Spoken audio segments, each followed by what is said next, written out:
Congolaises, Congolais et amis du Congo, bonjour, bienvenue dans notre nouveau numéro de Key News de Kitissa, le journal de la diaspora congolaise qui vous informe de l'actualité, qu'elle soit internationale, africaine et congolaise. Passons à la page internationale.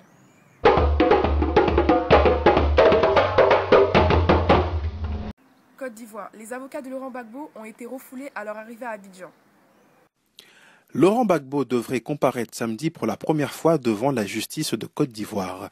Mais 2 sur 3 de ces avocats, qui n'étaient pas en possession de documents valides selon les autorités, ont été refoulés à leur arrivée sur le territoire ivoirien. À leur arrivée vendredi matin à l'aéroport d'Abidjan, les avocats français de Laurent Gbagbo se sont vus refuser l'entrée en Côte d'Ivoire alors qu'ils étaient venus assister à la première audition de leur client devant la justice ivoirienne. Près d'un mois après sa chute, l'ex-président comparaît aujourd'hui à Korogo où il est en résidence surveillée depuis le 13 avril. Le magistrat chargé de l'entendre dans le cadre d'une enquête préliminaire portant sur des accusations d'exaction, des conclusions et appels à la haine est le procureur de la République d'Abidjan, Simplice Kouodio Kofi. L'interrogatoire qui devait originellement se tenir mercredi avait été reporté à aujourd'hui afin que Laurent Gbagbo puisse être assisté de ses avocats. Les Français maître Marcel Tchekaldi, Jacques Vergès et le franco-camerounais Lucie Bortoumieux. Mais une fois de plus, leur absence risque de repousser l'audition de l'ex-président. Continuons avec le Maroc. Les attentats de Marrakech. Le principal suspect est un Marocain qui a vécu en Libye. 3 suspects arrêtés dans le cadre de l'enquête sont interrogés. Selon plusieurs sources, le principal suspect a vécu en Libye et revendique son appartenance à Al-Qaïda. Le bilan de l'attentat de Marrakech s'alourdit. Une 17e victime a succombé à ses blessures vendredi matin dans un hôpital de Zurich. Il s'agit d'un Suisse de 25 ans qui passait des vacances au Maroc avec 3 amis, dont 2 ont été tués sur les coups de l'explosion le 28 avril au café Argana de la place Jama El Fna. Entre-temps, les interrogatoires des 3 suspects arrêtés par les autorités marocaines se poursuivaient. Selon le ministre marocain de l'Intérieur, Taïeb Chekraoui, le principal suspect aurait indiqué qu'il avait préparé l'attentat dans la maison de ses parents à Safi, 300 km au sud de Casablanca, où les 3 hommes auraient été arrêtés. Une source sécuritaire a affirmé qu'il s'appelait Adil El Atmani. Poursuivons avec la Guinée. Des violences interethniques ont fait 25 morts. Des affrontements entre communautés Kpèdes et Malikié faisant au moins 25 morts ont éclaté en début de semaine dans la localité de Galakpaye en Guinée forestière. Même pour la mosaïque guinéenne, la flambée de violences intercommunautaires qu'a connue la Guinée forestière en début de semaine est exceptionnelle, voire inquiétante.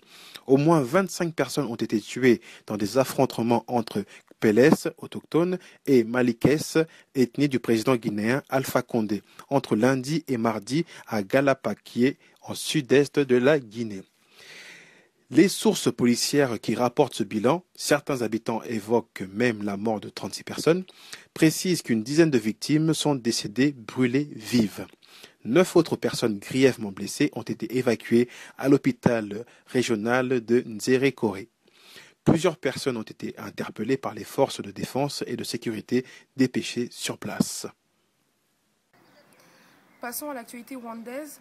Le ministre français des Affaires étrangères, Alain Juppé, dénonce un rapport rwandais impliquant la France dans le génocide de 1994. Le ministre français des Affaires étrangères Alain Juppé a déclaré qu'il n'avait pas l'intention de se rendre au Rwanda tant qu'un rapport accusant la France de complicité dans le génocide de 1994 continuerait à circuler. Le ton s'est brusquement durci entre Paris et Kigali. Après avoir fait un pas en avant en invitant Paul Kagame en France le 9 avril dernier, Alain Juppé s'est vu répondre de manière cinglante par l'intéressé dans une interview que sa présence n'était pas désirée au Rwanda. M. Kagame a dit que je n'étais pas le bienvenu au Rwanda. Je lui ai répondu que je n'avais pas l'intention d'y aller et que tant que circulerait un rapport, mettant en cause le rôle de la France durant le génocide de 1994. Je n'ai pas l'intention de me manifester de façon très visible, a déclaré le ministre mercredi à la Commission des Affaires étrangères de l'Assemblée nationale française. Pour finir avec l'actualité internationale africaine, nous allons passer au Sénégal avec l'élection présidentielle 2012.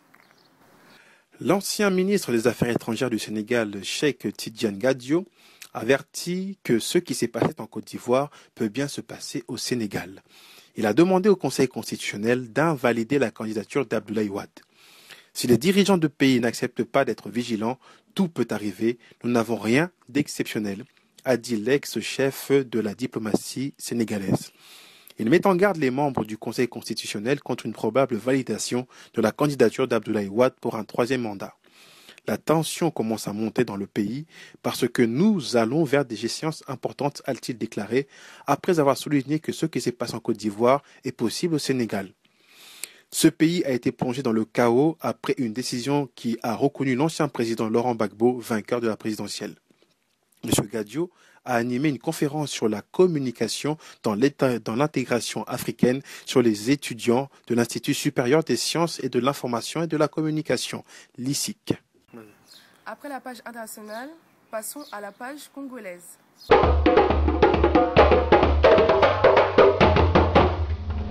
Société L'Hôtel de Ville emploie les jeunes de la rue pour assainir la ville de Kinshasa. Le gouvernement provincial de Kinshasa utilise les jeunes vivant dans la rue, appelés les Chégués, depuis le lundi 2 mai pour l'assainissement de la ville. Ces jeunes désœuvrés sensibilisent aussi les passants sur la salubrité. Selon la porte-parole du gouvernement provincial, Thérèse Olenga, pour assumer la salubrité à travers Kinshasa, l'hôtel de ville a déjà installé la décharge finale et les stations de transfert d'ordures, déployé des poubelles et acquis des engins pour la salubrité. Elle a indiqué qu'après toutes ces réalisations, des fonds devront être mis de côté pour payer, en respectant le SMIG, le travail de ces jeunes personnes. Thérèse Olenga a précisé que ces fonds proviennent des taxes que les Kinois payent. Continuons avec la politique. Le président Kabila révoque la ministre des Transports. La ministre des Transports et Voies de Communication, Laure Marie Kawada, a été révoquée de ses fonctions le mardi 3 mai par ordonnance présidentielle. La nouvelle a été confirmée par le porte-parole du gouvernement. On reproche à Laure Marie Kawada une série de négligences dans son secteur, négligences qui sont à la base de nombreux morts dus notamment au naufrage. Parlant justement des naufrages, le porte-parole du gouvernement, Lambert Mende, a évoqué plusieurs morts, dont celui survenu dans la nuit de dimanche à lundi 2 mai sur la rivière du Kasaï. Poursuivons avec l'élection. Kinshasa, révision du fichier électoral, des centres implantés dans 17 communes sur 24. Les opérations d'enrôlement des électeurs ont démarré ce samedi 7 mai à Kinshasa, capitale de la République démocratique du Congo.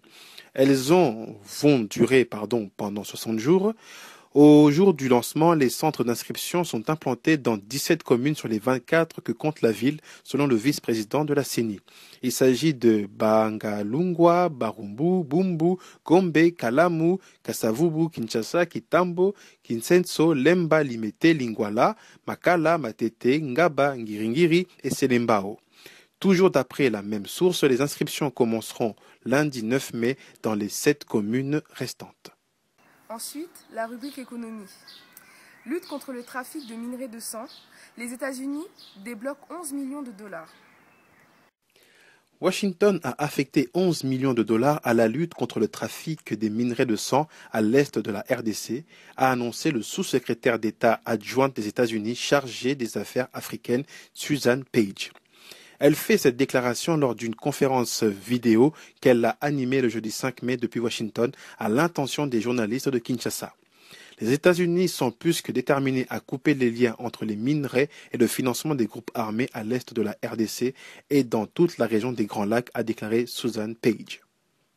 Football, Vodacom Super League. Pour finir, passons à la page sport.